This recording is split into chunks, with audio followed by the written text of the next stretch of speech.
स्वागत है आप सभी का हमारे YouTube चैनल पर। आज की क्लास में हम बात करेंगे आयोग और अधिनियम, यानी कि जो आयोग हमारे बच रहे हैं, जैसे कि निर्वाचन आयोग हो गया, सूचना आयोग हो गया, महिला आयोग हो गया, इन सब के जो प्रीवियस ईयर के क्वेश्चंस हैं आज हम उनको डिस्कस करेंगे। इससे पहले हम जो है मानवाधिकार आयोग, मानवाधिकार आयोग और जो लोक सेवा आयोग है और लोक सेवा आयोग, लोक सेवा आयोग, इसके जो सवाल थे प्रीवियस ईयर के वो हमने कर लिए थे। और आज की क्लास में हम देखेंगे जो बचे हुए आयोग हैं उनको। तो देखते हैं अपना पहला सवाल। भारतीय संविधान के किस अनुच्छेद के अंतर्गत राजस्थान राज्य चुनाव आयोग की स्थापना हुई? आपके ऑप्शंस है 243Z, 243K, 243A या फिर 243C। तो इसका जो करेक्ट आंसर होगा वो हो जाएगा आपका आर्टिकल 243K। आर्टिकल 243K इसका करेक्ट आंसर होगा। अब देखते हैं इसकी एक्सप्लेनेशन। पंचायती राज संस्थाओं यानी कि 243K एवं शहरी निकाय आर्टिकल 243ZA में चुनाव कराने के लिए राजस्थान में राज्यपाल द्वारा निर्वाचन आयोग, जो कि क्या है, एक सदस्यीय, उसका गठन किया जाता है। पंचायती राज संस्थाओं के और शहरी निकायों के चुनाव कराने के लिए राज्यपाल क्या करते हैं, निर्वाचन आयोग का गठन करते हैं।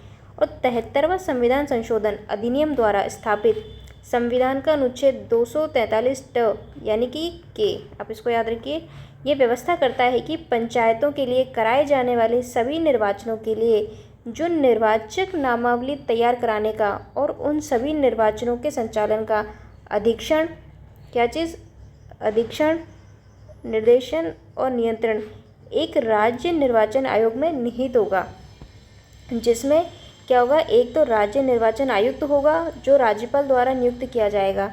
क्या होगा, राज्य निर्वाचन आयुक्त, जिसे नियुक्त कौन करेंगे, राज्यपाल। इसका एक सचिव होगा। क्या होगा इसमें, एक सचिव जो राज्य का राज्य निर्वाचन अधिकारी भी होता है। कौन होता है, जो राज्य का राज्य निर्वाचन अधिकारी। आगे बात करते हैं। आर्टिकल 243ZA नगर पालिकाओं के लिए कराए जाने वाले सभी निर्वाचनों के लिए निर्वाचक नामावली तैयार कराने का और उन सभी निर्वाचनों के संचालन का अधीक्षण, निर्देशन और नियंत्रण आर्टिकल 243K में निर्दिष्ट राज्य निर्वाचन आयोग में निहित होगा। यानी कि जो पंचायती राज संस्थाएं होती हैं और जो शहरी निकाय होते हैं उनका चुनाव कौन करवाता है, राज्य निर्वाचन आयोग। और उसका गठन कौन करता है, राज्यपाल। इसमें क्या होता है, एक आयुक्त होता है और इसमें सचिव होता है, और जो सचिव होता है वो राज्य निर्वाचन अधिकारी के तौर पर काम करता है। तो ये था पहला सवाल। अब देखते हैं हम अगला सवाल। अगला सवाल है, राजस्थान के राज्य निर्वाचन आयोग के बारे में सही कथनों पर विचार कर उत्तर दीजिए। RS में पूछा गया सवाल है, बात कर रहा है कि सही स्टेटमेंट कौन कौन से हैं। तो इसका गठन भारतीय संविधान के आर्टिकल 243K के अंतर्गत जुलाई 1994 में किया गया। इसके अलावा यह एक बहुसदस्यीय आयोग है जिसका प्रमुख राज्य निर्वाचन आयुक्त होता है। आपका ऑप्शन 3 है। इसका एक सचिव होता है जो राज्य का राज्य निर्वाचक अधिकारी भी होता है। ऑप्शन D है, यह पंचायती राज संस्थाओं एवं नगरीय निकायों के लिए मतदाता सूचियों को तैयार करता है एवं चुनाव करवाता है। तो हमसे पूछ रहा है कि ये जो 4 स्टेटमेंट हमें दिए गए हैं इनमें से कौन कौन से स्टेटमेंट जो है करेक्ट हैं। तो देखिए, इसमें पहला स्टेटमेंट करेक्ट है, इसमें थर्ड स्टेटमेंट करेक्ट है और इसमें D यानी आपका चौथा स्टेटमेंट करेक्ट है। तो ये एक बहुसदस्यीय आयोग नहीं होता, एक सदस्यीय आयोग होता है। अब देखिए किस ऑप्शन में है, ये आपके ऑप्शन 3 में है, A, C व D। तो करेक्ट आंसर हो जाएगा ऑप्शन 3। अगला सवाल है, राज्य निर्वाचन आयोग है, ऑप्शन आपके एक सदस्यीय, त्रिसदस्यीय, द्विसदस्यीय या फिर बहुसदस्यीय। तो इसका करेक्ट आंसर हो जाएगा आपका ऑप्शन नंबर 1 कि जो राज्य निर्वाचन आयोग होता है वो एक सदस्यीय आयोग होता है। अब देखते हैं अपना अगला सवाल। राज्य का निर्वाचन आयोग है, ऑप्शन 1 एक वैधानिक संस्था, एक संवैधानिक संस्था, एक कार्यपालिका संस्था या फिर भारत के चुनाव आयोग की एक इकाई। तो आपका यहाँ पे करेक्ट आंसर होगा एक संवैधानिक संस्था, यानी राज्य का जो निर्वाचन आयोग है कैसी संस्था है, एक संवैधानिक संस्था है। अगला सवाल देखते हैं जो कि असिस्टेंट प्रोफेसर और RAS में पूछा गया सवाल है।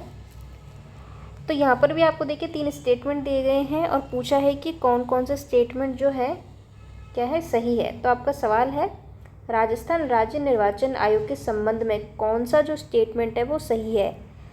ऑप्शन 1, राजस्थान राज्य निर्वाचन आयोग का गठन संविधान के आर्टिकल 243 यानी कि ये है आपका 243 के अधीन अप्रैल 1994 में हुआ। ऑप्शन 2 है आपका राजस्थान राज्य निर्वाचन आयोग एकल सदस्यीय आयोग है जिसकी अध्यक्षता राज्य निर्वाचन आयुक्त के द्वारा की जाती है। ऑप्शन नंबर 3 क्या कहता है आपका राजस्थान राज्य निर्वाचन आयोग का एक सचिव है जो राज्य का मुख्य निर्वाचन अधिकारी भी होता है। तो इसका करेक्ट आंसर जो होगा वो हो जाएगा आपका ऑप्शन नंबर 3 यानी आपका स्टेटमेंट 2 और स्टेटमेंट 3 जो है वो इसमें आपके करेक्ट है, क्योंकि ये अप्रैल 1994 में नहीं था, ये कब था आपके जुलाई 1994 में, ना कि अप्रैल में, इसलिए आपका स्टेटमेंट नंबर 1 क्या हो जाता है, गलत।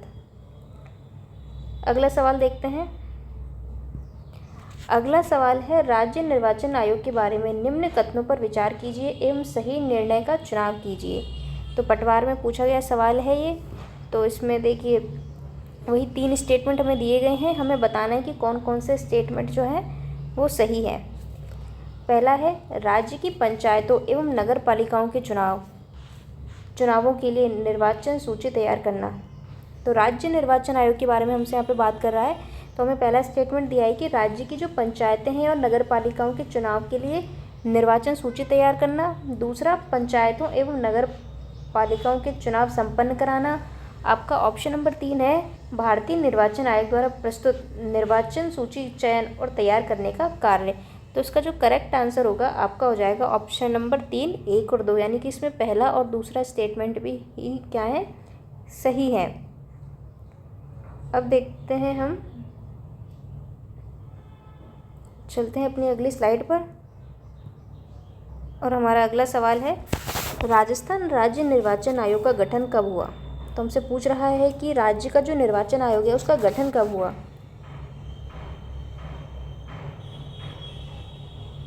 तो देखिए इसके ऑप्शंस जो हैं वो हैं आपके जून 1993, जुलाई 1994, अगस्त 1995 या फिर सितंबर 1996। तो देखिए कई जो परीक्षाएं हैं उनमें ये सवाल पूछा गया है, तो हम डिस्कस कर चुके हैं ऑलरेडी, मैंने आपको बता दिया है, फिर भी एक बार वापस बता देती हूँ कि जुलाई 1994 में राज्य निर्वाचन आयोग का क्या किया गया, गठन। अब नीचे देखिए इसके एक्सप्लेनेशन में हमें दिए हुए हैं अध्यक्ष। तो पहले अध्यक्ष कौन है निर्वाचन आयोग के, अमर सिंह राठौड़। इनका कार्यकाल 1 जुलाई 1994 से 1 जुलाई 2000। इसके बाद अगर मैं बात करूँ, दूसरे हैं NR भसीन, तीसरे हैं इंद्रजीत खन्ना, चौथे अशोक कुमार पांडे, पाँचवें हैं राम लुभाया, छठवें नंबर के हैं प्रेम सिंह मेहरा और 7वें नंबर के हैं मधुकर गुप्ता। तो ये है जो हमको क्या दिए हुए हैं यहाँ पे, अध्यक्ष के नाम दिए हुए हैं। अब देखते हैं अपना अगला सवाल। माह अगस्त 2022 में किसे राजस्थान का मुख्य निर्वाचन आयुक्त नियुक्त किया गया। आपके ऑप्शन है BL आर्य, DB गुप्ता, मधुकर गुप्ता या फिर श्रीमती उषा शर्मा। तो इसका करेक्ट आंसर हो जाएगा आपका श्री मधुकर गुप्ता, जिनको 2022 में जो है मुख्य निर्वाचन आयुक्त नियुक्त किया गया। अब देखते हैं हम हमारा अगला सवाल। राजस्थान का कौन सा विधानसभा निर्वाचन क्षेत्र भारत के निर्वाचन आयोग द्वारा क्रमांक 1 पर है। अजमेर, मनोहर थाना, सादुल शहर या फिर बानसूर। तो इसका करेक्ट आंसर हो जाएगा सादुल शहर। भारतीय निर्वाचन आयोग द्वारा राजस्थान विधानसभा क्षेत्र के स्थान आवंटनों में गंगानगर के सादुल शहर को क्रमांक 1 पर रखा गया है, जबकि जो झालावाड़ जिले का मनोहर थाना विधानसभा क्षेत्र है उसको क्रमांक कितने पर रखा गया है, 200 पर। तो यहाँ पे जो साधु शहर है उसको किस पर रखा गया है, क्रमांक 1। और अगर आप बात करेंगे क्रमांक 200 पर कौन है, तो वो है आपके झालावाड़ जिले का मनोहर थाना विधानसभा क्षेत्र। संसदीय क्षेत्र के स्थान आवंटनों में श्रीगंगानगर को क्रमांक 1 पर रखा गया है, जबकि झालावाड़ 12 संसदीय क्षेत्र को क्रमांक 25 पर रखा गया है। अब देखते हैं हम हमारा अगला सवाल। अगला सवाल है, राज्य निर्वाचन आयोग के निम्न कार्यों पर विचार कर सही कथन का चयन कीजिए। तो हमसे यहाँ पर पूछ रहा है कि सही स्टेटमेंट कौन सा है। पहला, राज्य के पंचायतों एवं नगर पालिकाओं के चुनावों के लिए मतदाता सूचियों को तैयार करता है। ऑप्शन बी है आपका, राज्य की पंचायतों एवं नगर पालिकाओं के लिए निर्वाचन करवाता है। ऑप्शन थर्ड है आपका, राज्यपाल के निर्देशनों के अनुरूप पंचायतों एवं नगर पालिकाओं के अलावा अन्य निकायों के लिए निर्वाचन करवाता है। ऑप्शन डी है आपका, भारत के निर्वाचन आयोग द्वारा सौंपे गए मतदाता सूचियों को तैयार करने एवं निर्वाचन करवाने का काम करता है। तो यहाँ पे करेक्ट आंसर हो जाएगा आपका ऑप्शन नंबर 1, यानी कि इसमें केवल स्टेटमेंट 1 और स्टेटमेंट 2 यानी ए और बी ही ठीक हैं, बाकी के गलत हैं। तो पंचायतों के लिए कराए जाने वाले सभी निर्वाचनों के लिए निर्वाचक नामावली तैयार कराने का और उन सभी निर्वाचनों के संचालन का अधीक्षण, निर्देशन और नियंत्रण एक राज्य निर्वाचन आयोग में निहित होगा। यानी कौन करेगा, राज्य निर्वाचन आयोग करेगा, जिसमें क्या होगा, एक निर्वाचन आयुक्त होगा जो राज्यपाल द्वारा, किसके द्वारा, राज्यपाल के द्वारा नियुक्त किया जाएगा। राज्य निर्वाचन आयुक्त को उसके पद से उसी रीति से यानी उसी प्रकार से और उन्हीं आधारों पर हटाया जाएगा जिस रीति से और जिन आधारों पर हाई कोर्ट के न्यायाधीश को हटाया जाता है। यानी यहाँ पर क्या कह रहा है कि जो निर्वाचन आयुक्त होता है राज्य का, उसको उसी रीति से यानी उसी प्रकार से और उन्हीं बेसिस पर, उन्हीं आधारों पर हटाया जाता है जिस रीति से और जिन आधारों पर किसको हटाया जाता है, उच्च न्यायालय के न्यायाधीश को। तो ये इम्पॉर्टेंट पॉइंट है, इसको आप याद रखना कि किस हिसाब से जो निर्वाचन आयुक्त है उसको हटाया जाता है। अगला सवाल देखते हैं, ईवीएम मशीन में नोटा बटन का उपयोग, किसका, नोटा बटन का उपयोग पहली बार कौन से विधानसभा चुनाव में किया गया। तो इसके ऑप्शन है 11वां विधानसभा चुनाव, 12वां विधानसभा चुनाव, 13वां विधानसभा चुनाव या 14वां विधानसभा चुनाव। तो इसका करेक्ट आंसर हो जाएगा आपका जो 14वां विधानसभा चुनाव था, कब, 2013। इसमें क्या किया गया, ईवीएम मशीन में नोटा बटन का इस्तेमाल किया गया पहली बार। चुनाव आयोग ने पहली बार वोटरों को 14वीं विधानसभा चुनाव में नोटा का विकल्प दिया, जिसमें राजस्थान में 1.9%, कितने, 1.9% मतदाताओं ने इनमें से कोई नहीं यानी NOTA, none of the above, NOTA के विकल्प को चुना। इलेक्ट्रॉनिक वोटिंग मशीन में नोटा जो है वो अंतिम बटन, और इसका रंग कैसा होता है, गुलाबी। कैसा कलर होता है इसका, गुलाबी कलर। और ईवीएम में क्या होता है, सबसे लास्ट बटन जो है। और ये कब इंट्रोड्यूस किया गया था, 14वीं विधानसभा में जो है पहली बार इसका उपयोग किया गया। और 14वीं विधानसभा कब थी, 2013। इसको सही कर देते हैं, 2013। अब देखते हैं अपना अगला सवाल।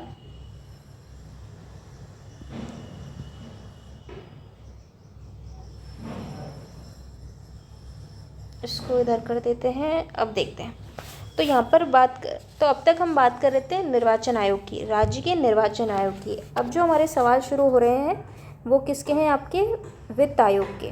किसके, वित्त आयोग। तो देखते हैं हमारा सवाल, राजस्थान के पहले वित्त आयोग का अध्यक्ष कौन था। आपके ऑप्शन है ज्योति किरण, माणिक चंद सुराणा, हीरालाल देवपुरा या फिर कृष्ण कुमार गोयल। तो इसका करेक्ट आंसर हो जाएगा आपका कृष्ण कुमार गोयल, यानी के गोयल जो है राजस्थान के पहले वित्त आयोग के अध्यक्ष थे। अब यहाँ पे देखिए अध्यक्ष के नाम दे रखे हैं। तो देखिए पहला गठन कब हुआ, 24 अप्रैल 1994। अध्यक्ष कौन थे, कृष्ण कुमार गोयल। इनका कार्यकाल कब से कब तक रहा है, आपके 1 अप्रैल 1995 से 31 मार्च 2000 तक। देखिए दूसरे की अगर बात करें तो अध्यक्ष रहे हीरालाल देवपुरा। कौन? हीरालाल देवपुरा। इससे पिछले वीडियो में भी हमने इनकी बात की थी, तो आप बताना कमेंट सेक्शन में कि कौन है ये, हीरालाल देवपुरा। इसके बाद हम बात करते हैं तीसरे अध्यक्ष माणिक चंद सुराणा। अगर हम फोर्थ बात करें तो डॉक्टर बी.डी. कल्ला। पाँचवें अध्यक्ष डॉक्टर ज्योति किरण। इसके अलावा छठवें की हम बात करें तो होते प्रद्युमन सिंह। इनका कार्यकाल 1 अप्रैल 2020 से 31 मार्च 2025। ठीक है, अब देखते हैं अगला सवाल। राजस्थान के 5वें राज्य वित्त आयोग का कार्यकाल कौन सा है? तो हमसे यहाँ पे कौन से पूछ रहे हैं? जो 5वां वित्त आयोग था वो कब से कब तक था? तो आपके ऑप्शन है 2016 से 2021, 2017 से 2022, 2015 से 2020 या फिर 2014 से 2019। तो इसका करेक्ट आंसर हो जाएगा 2015 से 2020 तक। अभी कौन सा चल रहा है आपके? अगर हम बात करें तो 6वां वित्त आयोग। और हमसे कौन से पूछा है? 5वें का टाइम पूछ रहे हैं इसमें, तो 2015 से 2020। नेक्स्ट क्वेश्चन देखते हैं। आजकल राजस्थान में कौन सा राज्य वित्त आयोग कार्य कर रहा है? तो आपके ऑप्शन है 6वां, 5वां, 7वां या 4था। तो इसका करेक्ट आंसर हो जाएगा 6वां। नेक्स्ट क्वेश्चन, निम्न में से किसको राजस्थान में 6वें वित्त आयोग का अध्यक्ष नियुक्त किया गया है? आपके ऑप्शन है मोहन सिंह बोहरा, हेम सिंह शेखावत, भंवरलाल शर्मा या फिर प्रद्युमन सिंह। तो इसका करेक्ट आंसर हो जाएगा आपके प्रद्युमन सिंह। अगला सवाल देखते हैं। राज्य वित्त आयोग राजस्थान के अध्यक्ष एवं उनके आवंटित कार्यकाल के संबंध में निम्नांकित में से कौन सा सुमेलित नहीं है? तो यहाँ पे हमको अध्यक्ष दिए हुए हैं और उनका कार्यकाल दिया हुआ है। आपको बताना है कि कौन सा सही मैच नहीं कर रहा है। तो देखिए 2024 में ही असिस्टेंट प्रोफेसर में पूछा गया सवाल है। तो प्रद्युमन सिंह के 2020 से 2021 से 2024-25। इसके अलावा ज्योति किरण 2010-11 से 14-15, माणिक चंद सुराणा 2005-6 से 2009, 2010, 2000 और हीरालाल देवपुरा 2001 से 2004-5। तो इसमें जो सही मैच नहीं है वो हमसे पूछा है। तो इसका जो करेक्ट आंसर होगा वो हो जाएगा आपका ऑप्शन नंबर 2, ज्योति किरण। तो ज्योति किरण की अगर हम बात करें तो देखिए ये जो कार्यकाल कब से था? 1 अप्रैल 2015 से 31 मार्च 2020। कौन सा? आपके 5वां। तो ये सही मैच नहीं है इसका। तो इसका करेक्ट आंसर हो जाएगा आपका ऑप्शन नंबर 2। अगला सवाल देखते हैं हम। अगला सवाल है, राजस्थान के 6ठे वित्त आयोग के बारे में कौन सा कथन सही नहीं है? हमसे पूछ रहा है कि जो स्टेटमेंट हमें दिए गए हैं उनमें से गलत कौन सा है। ऑप्शन 1, आयोग का गठन दिसंबर 2020 में संविधान के आर्टिकल 243 के तहत किया गया था। अशोक लाहोटी आयोग के सदस्य थे। आयोग के अध्यक्ष प्रद्युमन सिंह थे। अंतिम रिपोर्ट सितंबर 2023 में राजस्थान के राज्यपाल को प्रस्तुत की गई। तो इसका जो करेक्ट आंसर हो जाएगा आपका ऑप्शन नंबर 1, जो पहला स्टेटमेंट है वो सही नहीं है। तो आपको बताना है कि जो आयोग है इसका गठन कब किया गया था। तो कमेंट सेक्शन में आप ज़रूर बताया कीजिए। अगला सवाल देखते हैं। पंचायतों के लिए गठित राजस्थान राज्य वित्त आयोग संविधान के किस आर्टिकल के अंतर्गत उल्लिखित है? पंचायतों के लिए गठित जो राजस्थान राज्य वित्त आयोग है ये जो संविधान के कौन से आर्टिकल में है? आपके ऑप्शन है आर्टिकल 243 का झ या 243 ड, 243 ख या फिर 243 ज। तो देखिए आप इसको इंग्लिश में ही याद करना, इसमें आपको कन्फ्यूज़न हो जाएगा। तो इसका करेक्ट आंसर होगा आपका ऑप्शन नंबर 1 यानी कि 243I। क्या होगा इसका? 243I कि जो पंचायतों के लिए राजस्थान राज्य वित्त आयोग है वो संविधान के किस आर्टिकल में है? 243I में। पंचायती राज संस्थाओं आर्टिकल 243I एवं शहरी निकाय ये किस में है आपके? Article 243Y। 243Y। तो हमसे क्या पूछा था पंचायतों के लिए कि वित्तीय स्थिति को सुदृढ़ करने के लिए तथा पर्याप्त मात्रा में वित्तीय संसाधन उपलब्ध कराने हेतु सुझाव देने हेतु राज्यपाल क्या करते हैं? प्रत्येक 5 वर्ष में वित्त आयोग का गठन करते हैं। राज्य वित्त आयोग जो है राज्यपाल को वित्तीय स्थिति के बारे में क्या करता है, अनुशंसा करता है। वित्त आयोग के अध्यक्ष का कार्यकाल कार्य ग्रहण की तिथि 5 वर्ष या 65 वर्ष की आयु जो भी पहले हो तब तक होता है। यानी कि अगर हम पंचायती राज संस्थाओं की बात करें तो 243I और अगर आप शहरी निकायों की बात करते हैं 243Y। तो राज्यपाल क्या करते हैं प्रत्येक 5 साल में, कब, तो जो गवर्नर है ये क्या करते हैं हर 5 साल में क्या करते हैं, जो राज्य ये वित्त आयोग है इसका गठन किया जाता है और ये क्या करता है, राज्यपाल को वित्तीय स्थिति के बारे में अनुशंसा करते हैं। अनुशंसा करना, बताना, सिफारिशें। नेक्स्ट क्वेश्चन देखते हैं। राज्य वित्त आयोग पंचायतों की वित्तीय स्थिति के बारे में अनुशंसा करता है। ऑप्शन है राज्यपाल को, राज्य के वित्त मंत्री को, मुख्यमंत्री को या फिर राज्य के वित्त सचिव को। तो अभी हमने डिस्कस किया, इसका करेक्ट आंसर हो जाएगा आपका ऑप्शन नंबर 1 राज्यपाल को। यानी कि राज्य वित्त आयोग जो है जो पंचायतों की वित्तीय स्थिति कैसी है इसके बारे में अनुशंसा करता है, राज्यपाल को करता है। नेक्स्ट क्वेश्चन, राजस्थान सूचना आयोग का गठन कब हुआ था। देखिए अब हम कहाँ पहुँच गए हैं, सूचना आयोग पर। हमने बात की शुरुआत में निर्वाचन आयोग की, फिर हमने बात की वित्त आयोग की, अब हम बात कर रहे हैं सूचना आयोग की। तो हमसे पूछ रहा है कि गठन कब किया गया, तो आपके ऑप्शन है 18 अप्रैल 2005, 18 अप्रैल 2007, 18 अप्रैल 2006 या फिर 18 अप्रैल 2008। इसका करेक्ट आंसर हो जाएगा आपका 18 अप्रैल 2006। यानी सूचना आयोग का गठन कब किया गया, 18 अप्रैल 2006 को। और ये क्या है, एक तरह से सांविधिक निकाय है। जैसे कि जो केंद्रीय सूचना आयोग होता है उसी की तरह क्या है, एक सांविधिक।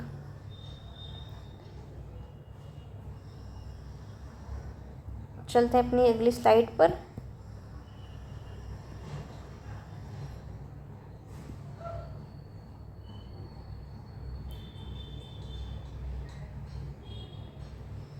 तो बात करते हैं हम इसकी एक्सप्लेनेशन की, देख लेते हैं कि क्या कह रही है इसकी एक्सप्लेनेशन। तो इसकी एक्सप्लेनेशन में दिया हुआ है कि जो सूचना आयोग है राज्य का, उसका गठन कब किया गया था, 18 अप्रैल 2006। और राज्य सूचना आयोग केंद्रीय सूचना आयोग की तरह क्या है, एक सांविधिक और स्वायत्तशासी क्या है, निकाय है। तो आपको उसकी डेट याद रखनी है, कब है आपके 18 अप्रैल 2006, जब क्या किया गया था, जो सूचना आयोग है उसका गठन किया गया था। और एक किस तरीके का आयोग है, तो इस तरह के सवाल भी पूछ लेते हैं।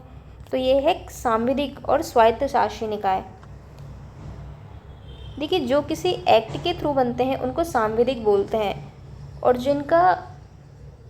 जिनकी चर्चा अगर संविधान में है तो उनको संवैधानिक आयोग कहा जाता है, जैसे कि RPSC। अब देखते हैं अपना अगला सवाल। निम्न में से राज्य सूचना आयोग राजस्थान के संदर्भ में कौन सा कथन सही है। तो हमसे यहाँ पर पूछ रहा है कि कौन सा जो स्टेटमेंट है वो सही है। आपके ऑप्शन है, यह एक सांविधिक निकाय है, यह स्वायत्त शासी निकाय है, इसका गठन 18 अप्रैल 2005 को हुआ था। तो हमें 3 स्टेटमेंट दिए हुए हैं, हमें बताना है कि कौन कौन से जो स्टेटमेंट हैं वो सही है।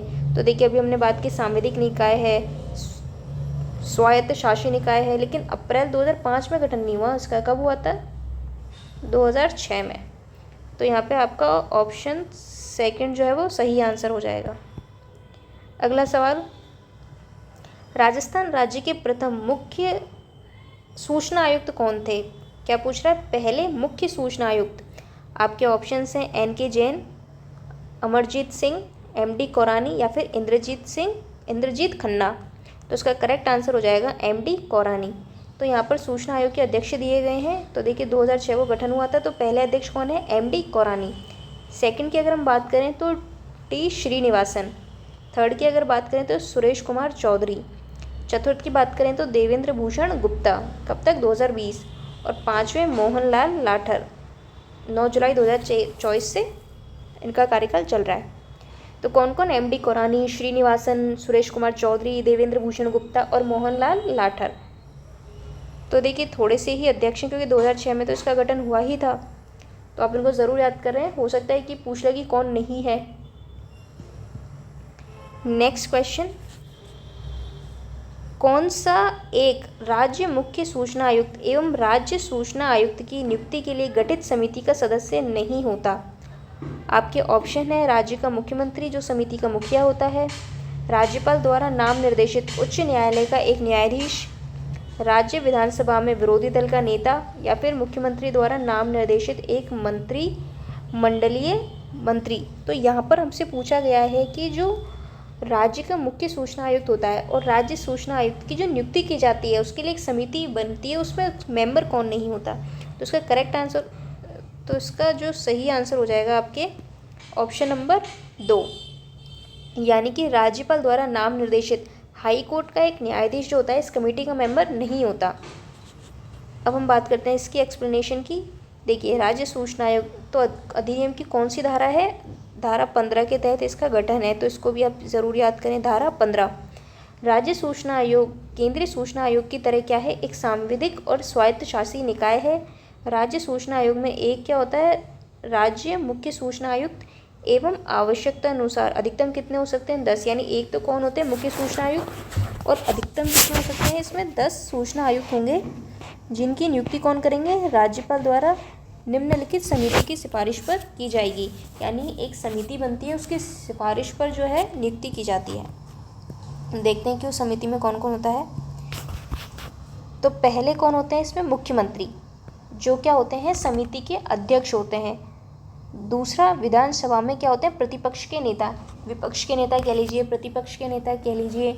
तो कमेंट सेक्शन में बताइए वर्तमान में जो विधानसभा है उसमें जो विपक्ष के नेता कौन है। थर्ड आता है इसमें मुख्यमंत्री द्वारा मनोनीत कैबिनेट मंत्री, यानी कौन कौन होते हैं? मुख्यमंत्री होते हैं जो समिति के अध्यक्ष होते हैं, विधानसभा में प्रतिपक्ष के नेता होते हैं। थर्ड अगर हम बात करें तो मुख्यमंत्री द्वारा मनोनीत कोई कैबिनेट का मंत्री होता है, इसमें हाईकोर्ट के जज नहीं होते। इनकी योग्यताएं और अयोग्यताएं वही है जो केंद्रीय मुख्य सूचना आयुक्त व अन्य सूचना आयुक्तों के लिए निर्धारित है। तो सेम वही है जो सेंट्रल लेवल पे होती हैं। अगला सवाल हम देखते हैं। अगला सवाल है राज्य के मुख्य सूचना आयुक्त की नियुक्ति कौन करता है? तो हमसे क्या पूछ रहा है? जो मुख्य सूचना आयुक्त है उसकी नियुक्ति कौन करता है? तो मुख्य सचिव करते हैं, मुख्यमंत्री करते हैं, राष्ट्रपति करते हैं या राज्यपाल करते हैं? तो अभी हमने पढ़ ही लिया है, तो इसका करेक्ट आंसर हो जाएगा राज्यपाल। अगला सवाल देखते हैं। राज्य सूचना आयोग के सदस्यों की नियुक्ति राज्यपाल द्वारा समिति की सिफारिश पर की जाती है जिसका सदस्य नहीं होता। ऑप्शन है मुख्यमंत्री, विधानसभा में प्रतिपक्ष का नेता, मुख्यमंत्री द्वारा मनोनीत कैबिनेट मंत्री या हाईकोर्ट का जज। तो ऑलरेडी हम इस बारे में बात कर चुके हैं। कौन कौन होता है? मुख्यमंत्री होते हैं, विधानसभा में जो विपक्ष का नेता होता है वो होते हैं, और मुख्यमंत्री द्वारा मनोनीत कोई कैबिनेट मंत्री होता है। हाईकोर्ट के जज इसमें नहीं होते इस समिति में। और इसमें क्या होता है? एक राज्य मुख्य सूचना आयुक्त होता है, प्लस जो है अधिकतम कितने सूचना आयुक्त हो सकते हैं? 10 सूचना आयुक्त हो सकते हैं। और नियुक्ति कौन करता है? नियुक्ति की जाती है राज्यपाल के द्वारा। और राज्यपाल कैसे करता है? एक समिति की सिफारिश पर करता है। तो ये इसमें इंपॉर्टेंट पॉइंट्स थे। अब अगला सवाल देखते हैं हम। राज्य के जो मुख्य सूचना आयुक्त है का कार्यकाल होता है 6 वर्ष, आयु की कोई सीमा नहीं, 5 वर्ष या 65 वर्ष की आयु जो भी पहले हो, 5 वर्ष आयु की कोई सीमा नहीं, 6 वर्ष या 65 वर्ष की एज तक जो भी पहले हो। तो इसका करेक्ट आंसर हो जाएगा 5 वर्ष या 65 वर्ष की आयु तक जो भी पहले हो जाए, या तो 65 साल की आयु हो जाए या 5 साल उनके पूरे हो जाए, जो भी पहले हो इन दोनों में से, तब तक क्या होता है? उनका कार्यकाल।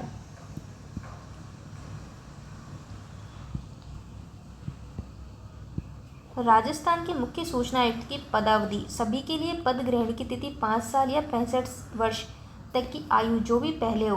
केंद्र सरकार ने सूचना का अधिकार संशोधन कानून 2019 द्वारा राज्य मुख्य सूचना आयुक्त के कार्यकाल को घटाकर 3 वर्ष या 65 वर्ष तक कर दिया है। यानी कि अगर हम बात करें कौन सा संशोधन, 2019 मतलब 2019 में केंद्र सरकार ने क्या किया? सूचना का अधिकार जो है हमारा एक्ट, उसमें संशोधन के द्वारा क्या किया है कि जो राज्य के मुख्य सूचना आयुक्त होते हैं उनका कार्यकाल घटाकर कितना कर दिया है?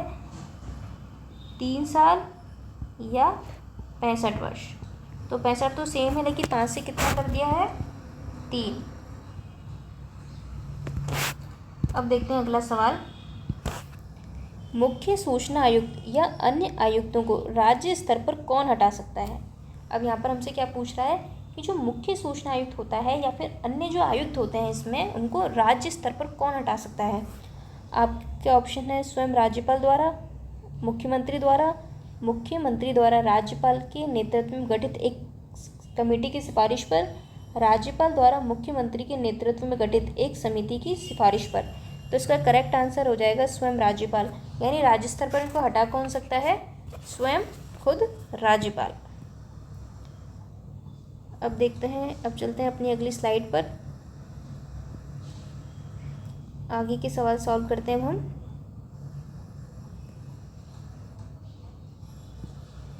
तो अगला सवाल है हमारा, निम्नलिखित कथनों को पढ़कर सही विकल्प का चयन करें। कुछ स्टेटमेंट हमें दिए गए हैं, हमें बताना है कि कौन से सही हैं। तो पहला है, राजस्थान सूचना आयोग प्रबंधन विनियम 2007, कौन से 2007 को सूचना का अधिकार अधिनियम 2005 की धारा 15(4) के तहत बनाया गया था। यानी कि क्या कह रहा है कि जो राजस्थान सूचना आयोग प्रबंधन विनियम 2007 को किसके तहत बनाया गया था, सूचना का अधिकार अधिनियम जो है 2005 की धारा 15(4) के तहत बनाया गया था। क्या ये बात सही है। दूसरा स्टेटमेंट, राजस्थान सूचना आयोग लोक सूचना अधिकारी पर प्रतिदिन 250 रुपये और अधिकतम 50,000 रुपये तक की शास्ति अधिरोपित कर सकता है। तो इसका जो करेक्ट आंसर हो जाएगा वो हो जाएगा आपका ऑप्शन नंबर 1, यानी अधिकतम राशि 50,000 यहाँ पे नहीं है, कितनी है, 25,000। तो देखते हैं इसकी एक्सप्लेनेशन। सूचना का अधिकार अधिनियम के तहत दायर शिकायत, यानी कि जो सूचना का अधिकार है उसके तहत कोई दायर शिकायत या अपील पर निर्णय देते समय आयोग क्या है, देरी से सूचना देने, सूचना को खुर्द बुर्द करने, रुकावट डालने आदि के आरोपों के दोषी अगर कोई लोक सूचना अधिकारी है जो इस तरह की चीज़ें करता है, तो 250 रुपये पर डे, प्रतिदिन कितना, 250 रुपये की दर से दंड का आरोपण कर सकता है, जो राशि अधिकतम कितनी है, 25,000 तक हो सकती है। जबकि स्टेटमेंट में हमें क्या दिया था, 50,000। इसलिए ये स्टेटमेंट क्या है, गलत।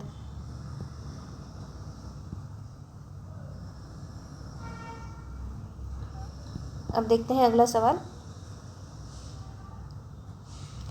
राजस्थान सूचना आयोग सूचना नहीं देने पर, अब क्या कह रहा है कि राजस्थान सूचना आयोग अगर सूचना नहीं देता तो अधिकतम कितनी राशि का जुर्माना आरोपित किया जा सकता है या कर सकता है। तो इसका करेक्ट आंसर हो जाएगा अधिकतम का 25,000। अभी हमने बात की इसकी कि जो राज्य का राजस्थान सूचना आयोग सूचना अगर नहीं दी जाती तो इसमें क्या है, सूचना का अधिकार, यानी हर किसी को सूचना पाने का अधिकार है, और अगर इसको नहीं दी जाती है तो अधिकतम कितनी राशि का जुर्माना जो है आरोपित हो सकता है, 25,000।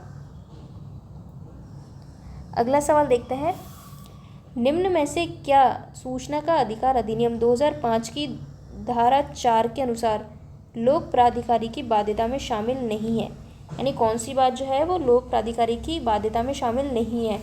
आपके ऑप्शन है, अपने संगठन की विशिष्टियाँ, कृत्यों और कर्तव्यों को 120 दिन के भीतर प्रकाशित करना। दूसरा, प्रकाशित सूचनाओं को हर महीने अद्यतन करना, अद्यतन मतलब अपडेट करते रहना। सभी अभिलेखों को सम्यक रूप से सूची पवित्र करना जिससे इस अधिकार का उपयोग सुकर बने। सभी अभिलेखों का सुनिश्चित कंप्यूटरीकरण।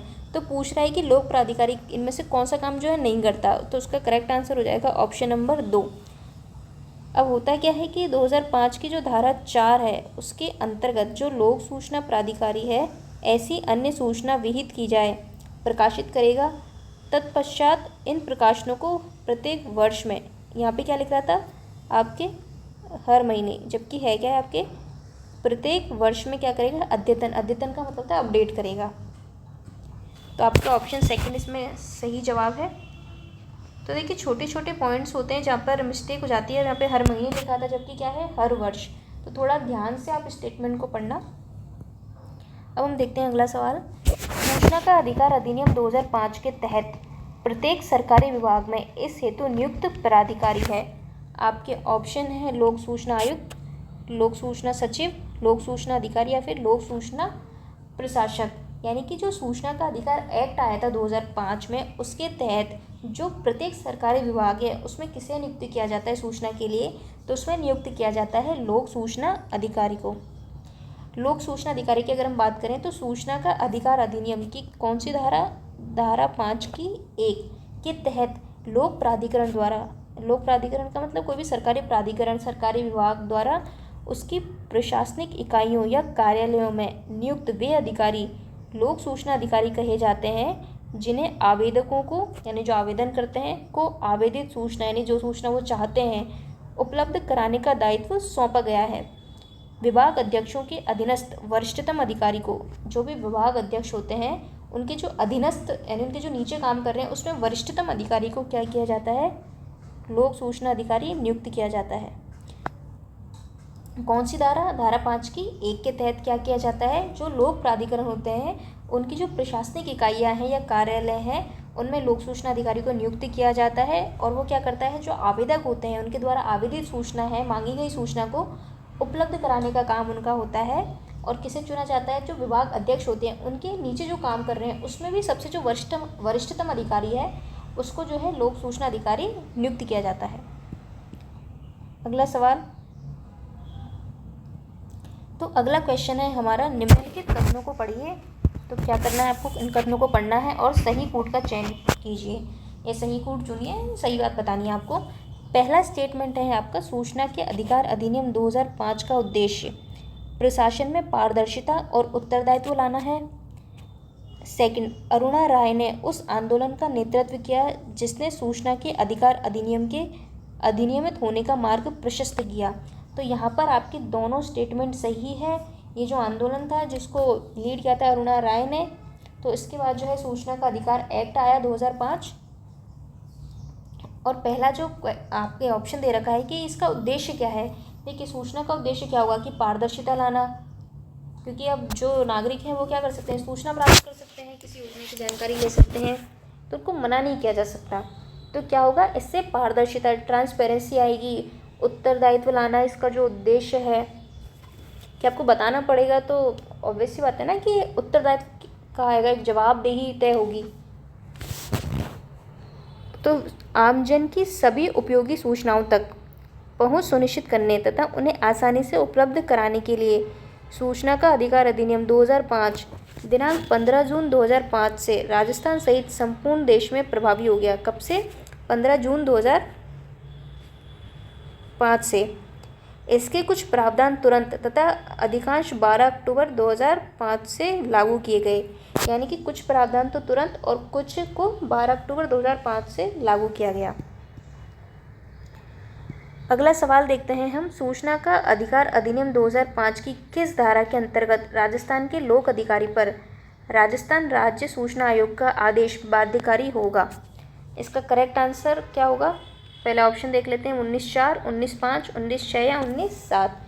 क्वेश्चन क्या है कि जो हमारा एक्ट है 2005, इसकी कौन सी धारा है जिसके अंतर्गत जो राजस्थान का लोक अधिकारी है उस पर क्या होगा कि जो ये सूचना आयोग है उसका जो आदेश हो क्या होगा, बाध्यकारी होगा, यानी उसको मानना होगा। तो इसका करेक्ट आंसर हो जाएगा आपका 19/7। तो ऑप्शन 4 इसका क्या है, आपके सही जवाब है। अब हम चलते हैं अपनी अगली स्लाइड पर। अब देखते हैं हम आगे के सवाल। राजस्थान संपर्क पोर्टल का उपयोग किया जा सकता है। आपके ऑप्शन हैं, आरटीआई के तहत सूचना एकत्र करने के लिए, शिकायत निवारण प्रणाली के तौर पर, लोक सेवाओं के प्रदान की गारंटी के लिए, या फिर सामाजिक अंकेक्षण मंच के रूप में। इसका सही आंसर हो जाएगा आपके शिकायत निवारण प्रणाली के रूप में जो संपर्क पोर्टल है उसका उपयोग किया जा सकता है। राजस्थान संपर्क जन सामान्य की शिकायतों को दर्ज करने और समस्याओं का निराकरण हेतु 2014 में शुरू किया गया। इसमें क्या है, बिना कार्यालय में उपस्थित हुए समस्याओं को ऑनलाइन आप रजिस्टर करने की इसमें सुविधा है। यानी जो संपर्क पोर्टल है, नाम ही क्या है इसका, संपर्क, यानी आप संपर्क कर सकते हैं। संपर्क किस चीज़ का, अपनी शिकायतों को वहाँ पर दर्ज करवा सकते हैं ऑनलाइन। 2014 में इसको शुरू किया गया था। अगला सवाल है हमारा, राजस्थान में जन सूचना पोर्टल के पहले चरण का उद्घाटन किया गया। अप्रैल 2019, अगस्त 2019, जनवरी 2020 या फिर अक्टूबर 2020, तो इसका करेक्ट आंसर हो जाएगा आपका अगस्त 2019। अभी हमने बात की संपर्क पोर्टल की, अब ये क्या है, जन सूचना पोर्टल। जन सूचना पोर्टल का उद्घाटन 20 अगस्त 2019, इसका कब किया गया था आपके 2014 में क्या किया था, संपर्क। फिर जन सूचना पोर्टल को ITD समारोह में किया गया उद्घाटन। सरकार द्वारा क्रियान्वित सभी योजनाओं की जानकारी एक ही जगह उपलब्ध करवाने हेतु विभाग द्वारा जन सूचना पोर्टल विकसित किया गया है। अब नाम ही क्या है इसका, जन सूचना, तो इस पर क्या किया जाता है कि जो सभी योजनाएं होती हैं उनकी जानकारी आपको एक ही जगह जो है मिल जाएगी। आप इनको खोल के देखना ऑनलाइन, तब आपको वहाँ पे सारी जो डिटेल्स हैं वहाँ पे आपको मिल जाएंगी। संपर्क पोर्टल पे आप क्या कर सकते हैं, शिकायत कर सकते हैं। 2014 में शुरू किया गया था, और जो जन सूचना पोर्टल इसके पहले चरण का उद्घाटन किया गया था अगस्त 2019 में। यहाँ पर आपको क्या मिलेगा, सारी योजनाओं की जानकारी मिल जाएगी। नेक्स्ट जो हमारा क्वेश्चन है वो है जन सूचना पोर्टल के संबंध में, किसके, जन सूचना पोर्टल के संबंध में त्रुटिपूर्ण कथन को पहचानिए, यानी गलत स्टेटमेंट कौन सा है। पहला, ये सार्वजनिक वितरण प्रणाली से संबंधित सूचना प्रदान करता है। ई मित्र पर इसके माध्यम से सूचना प्राप्त करने का कोई शुल्क वसूला नहीं जाता है। इससे सूचना पाने के लिए SSO ID की आवश्यकता है। यह ITI एक्ट 2005 की धारा 4(2) के अंतर्गत मांगी गई सूचना प्रदान करने का एक प्रयास है। तो गलत बात कौन सी है इसमें आपकी है ऑप्शन नंबर 3, यानी इसमें SSO ID की ज़रूरत नहीं होती। और देखिए ये ITI एक्ट 2005 की धारा 4(2) के अंतर्गत मांगी गई सूचना प्रदान करने का एक प्रयास है, यानी ऑलरेडी वहाँ पर सारी जो योजना है उनकी जानकारी प्रोवाइड जो है करवाई गई है, तो वहाँ से भी जो है सूचनाएं प्राप्त की जा सकती हैं, देखी जा सकती हैं। अगला सवाल है हमारा, सभी सरकारी योजनाओं की जानकारी हेतु दिसंबर 2020 को किस पोर्टल की शुरुआत राजस्थान में की गई। आपके ऑप्शन है public welfare portal, Rajasthan welfare portal, योजना वेलफेयर पोर्टल, या फिर इनमें से कोई नहीं। तो इसका करेक्ट आंसर हो जाएगा आपका option number 1, public welfare portal, जिसकी शुरुआत की गई थी दिसंबर 2020 में। किसके लिए, सभी सरकारी योजनाओं की जानकारी के लिए। अब देखते हैं हम हमारा अगला सवाल। तो देखिए इसकी एक्सप्लेनेशन दे रखी है थोड़ी कि सभी सरकारी योजनाओं की जानकारी के लिए 18 दिसंबर 2020 को जन कल्याण पोर्टल यानी पब्लिक वेलफेयर पोर्टल का शुभारंभ किया गया। तो 2014 में क्या किया गया था, संपर्क पोर्टल जिस पर शिकायत दर्ज करवा सकते हो। जन सूचना पोर्टल 2019 में, जिस पे सभी योजनाओं की जानकारी आपको मिल जाएगी, सूचनाएं मिल जाएंगी। और फिर सभी सरकारी योजनाओं की जानकारी के लिए एक और पोर्टल है जन कल्याण पोर्टल, पब्लिक वेलफेयर पोर्टल, जिसको शुरू किया गया था 18 दिसंबर 2020। अब हम बात करते हैं आपके राजस्थान राज्य महिला आयोग के बारे में। किसके बारे में, महिला आयोग के बारे में। तो राजस्थान राज्य महिला आयोग है संवैधानिक निकाय, नियामकीय निकाय, या फिर अध्यादेश द्वारा बनाया गया है, या फिर सांविधिक निकाय। तो इसका करेक्ट आंसर क्या हो जाएगा, सांविधिक निकाय। और अभी हमने सूचना आयोग के बारे में पढ़ा है, वो भी क्या है, एक सांविधिक निकाय।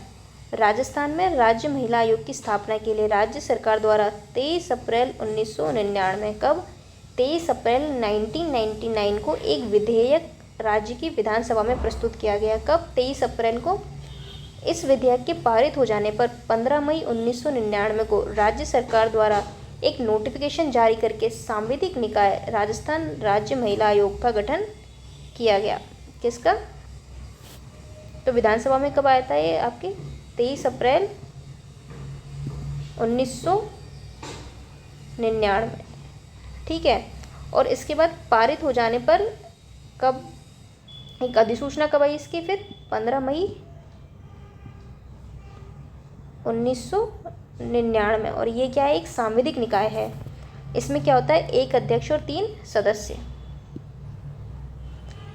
अगला सवाल देखते हैं, किस वर्ष राजस्थान राज्य महिला आयोग की स्थापना हुई। आपके ऑप्शन है 1996, 1997, 1998 या फिर 1999। तो इसका करेक्ट आंसर हो जाएगा आपका 1999।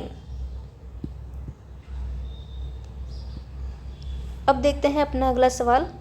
राजस्थान राज्य महिला आयोग के संबंध में कौन सा कथन सत्य है, यानी सही बात पूछ रहा है हम कि कौन से स्टेटमेंट जो है सही है। पहला, आयोग के अध्यक्ष व सदस्यों की नियुक्ति राज्यपाल करता है। आयोग का गठन 15 मई 1999 को हुआ। थर्ड स्टेटमेंट, ये एक गैर संवैधानिक व परामर्शकारी निकाय है। चौथा स्टेटमेंट दिया हुआ है आपका, इसका कार्य महिला उत्पीड़न से संबंधित शिकायतें सुनना और उनकी जांच करना है। तो इसका करेक्ट आंसर हो जाएगा आपका ऑप्शन नंबर 2, यानी इसमें स्टेटमेंट 2, 3 और 4 जो क्या है सही है। अब हम बात करते हैं अगले सवाल की। फरवरी 2022 में राजस्थान राज्य महिला आयोग का अध्यक्ष नियुक्त किया गया। फरवरी 2022 की हमसे यहाँ से पूछ रहा है, तो कौन? सुमन शर्मा, अंजना मेघवाल, सुमित्रा जैन या फिर रेहाना रियाज चिश्ती। तो इसका करेक्ट आंसर हो जाएगा रेहाना रियाज चिश्ती। तो देखिए यहाँ पे महिला आयोग के जो है अध्यक्ष दे रखे हैं। तो जैसा कि हमको पता है कि ये कब आया, 1999। तो अब हम बात करते हैं, सबसे पहले जो नाम आता है वो आता है आपका कांता कथूरिया, दूसरा आता है पवन सुराणा, तीसरा आता है तारा भंडारी, चौथा आता है लाड़ कुमारी जैन, पांचवा आता है सुमन शर्मा और छठा आता है इसमें रेहाना रियाज चिश्ती। यानी 11 फरवरी 2022 से और कब तक है इनका, 10 फरवरी 2025 तक। अब देखते हैं हम अपनी अगला सवाल। तो हमारा अगला सवाल है, निम्नांकित में से कौन राजस्थान महिला आयोग की अध्यक्ष नहीं रही है। तो अभी हमने बात की, तो आपके ऑप्शन है लाड़ कुमारी जैन, सुमन शर्मा, पवन सुराणा या फिर नगेंद्र बाला। तो हमने कहीं भी ये नाम नहीं पढ़ा था नगेंद्र बाला का, तो इसका करेक्ट आंसर हो जाएगा आपका ऑप्शन नंबर 3, नगेंद्र बाला। नेक्स्ट क्वेश्चन है आपका, राजस्थान महिला आयोग का कार्य निम्न में से नहीं है, यानी कौन सा काम जो है महिला आयोग का नहीं है। आपके ऑप्शन है महिला उत्पीड़न से संबंधित शिकायतें सुनना, महिलाओं के संवैधानिक प्रावधानों के क्रियान्वयन पर निगरानी रखना, महिला सशक्तिकरण हेतु प्रयास, महिला उत्पीड़न के दोषियों को दंडित करना। तो इसका करेक्ट आंसर हो जाएगा आपका ऑप्शन नंबर 4, दंडित करने का काम जो है वो महिला आयोग का नहीं होता है। अब देखते हैं इसकी एक्सप्लेनेशन की मुख्य कार्य किस में है, आपके धारा 11 में। महिलाओं के खिलाफ होने वाले किसी भी प्रकार के अनुचित व्यवहार की जांच कर विनिश्चय करके उस मामले में सरकार को क्या करते हैं, सिफारिश। दूसरा, प्रवर्तित विधियों व उनके प्रवर्तक को महिलाओं के हित में प्रभावी बनाने के लिए क्या करते हैं, कदम उठाना। थर्ड, राज्य लोक सेवाओं और राज्य लोक उपक्रम जो होते हैं में महिलाओं के विरुद्ध किसी भी प्रकार का अगर भेदभाव होता है तो उसको रोकने का कार्य। चौथे नंबर पे महिलाओं की दशा में सुधार करने की दृष्टि से कदम उठाना। पांचवा, आयोग की दृष्टि में यदि किसी भी लोक सेवक ने महिलाओं के हितों का संरक्षण करने में अत्यधिक उपेक्षा या उदासीनता बरती है तो क्या करना, उसके विरुद्ध अनुशासनात्मक कार्रवाई के लिए सरकार को क्या करते हैं, सिफारिश। इनका दंड देने का काम नहीं होता, ये सिर्फ क्या कर सकते हैं, सरकार को सिफारिश कर सकते हैं। महिलाओं से संबंधित जो विद्यमान कानून है, यानी जो भी कानून महिलाओं से रिलेटेड हैं उनकी समीक्षा करना तथा महिलाओं को समुचित न्याय मिले, इस दृष्टि से कानून में आवश्यक जो भी संशोधन है उसकी क्या करते हैं, सरकार को सिफारिश करते हैं। मतलब कि जो भी कानून ऑलरेडी महिलाओं के लिए है उनकी समीक्षा करते हैं और महिलाओं को उचित समुचित न्याय मिले, इसके लिए क्या करते हैं, अगर उन कानूनों में कोई संशोधन आवश्यक है तो उसके लिए भी क्या करते हैं, ये सरकार को सिफारिश करते हैं। अगला सवाल देखते हैं, राजस्थान राज्य महिला आयोग अधिनियम 1999 की कौन सी धारा में आयोग के कार्य उल्लेखित है। ऑप्शन नंबर 1 धारा 13, धारा 12, धारा 11 या धारा 10। तो इससे पहले के सवाल में हमने देखा जिसमें हमने कार्य देखे, तो इसका करेक्ट आंसर हो जाएगा आपका ऑप्शन नंबर 3 धारा 11। तो क्या है आपकी धारा 11 में, जो महिला आयोग अधिनियम 1999 है उसमें जो इस आयोग के कार्य हैं उसके बारे में बताया गया है कि ये क्या करती हैं कि महिलाओं के खिलाफ जो भी अनुचित व्यवहार की जांच करती हैं और सरकार को सिफारिश करते हैं। उसके अलावा महिलाओं को उचित न्याय मिले, इसके लिए अगर कोई कानून पहले से है तो और उसमें अगर कोई संशोधन की ज़रूरत है तो सरकार को उस चीज़ की क्या करते हैं, सिफारिश करते हैं। अगर आयोग की दृष्टि में, यानी आयोग को अगर लगता है कि अगर कोई भी लोक सेवक महिलाओं के हितों का संरक्षण करने में अगर उपेक्षा कर रहा है, लापरवाही कर रहा है, उदासीनता बरत रहा है, तो ये क्या करते हैं, उसके विरुद्ध अनुशासनात्मक कार्रवाई के लिए सरकार को क्या करते हैं, सिफारिश करते हैं। लेकिन ये जो महिला उत्पीड़न से संबंधित अगर कोई दोषी है, यानी कोई व्यक्ति जो इस तरह का कृत्य करते हैं, उनको दंडित करने का काम जो है वो महिला आयोग का नहीं होता। तो ये बात की हमने महिला आयोग की। अब हम बात करेंगे जो है लोक सेवा गारंटी एक्ट की, यानी कि जो लोक सेवा गारंटी एक्ट 2011 है उसकी। तो इससे आगे की जो क्वेश्चंस हैं हम जो है अगली वीडियो में इसको डिस्कस करेंगे। आज के लिए इतना ही। तो हम कई सारे आयोग जो है वो कवर कर चुके हैं। तो पिछली 2 वीडियो में हम मानव अधिकार आयोग और लोक सेवा आयोग जो है उसको हमने क्या कर लिया था, कंप्लीट कर लिया था। तो आप जो ये प्रीवियस ईयर क्वेश्चन है इनको ज़रूर देखें और जो वीडियोज़ हैं उनको ज़रूर सब्सक्राइब कर लें, ताकि आपको जब भी वीडियो अपलोड हो तो आपको जो है नोटिफिकेशन मिल जाए इसका। तो मिलते हैं अगली वीडियो में, तब तक के लिए आप इनको रिवाइज़ कीजिए।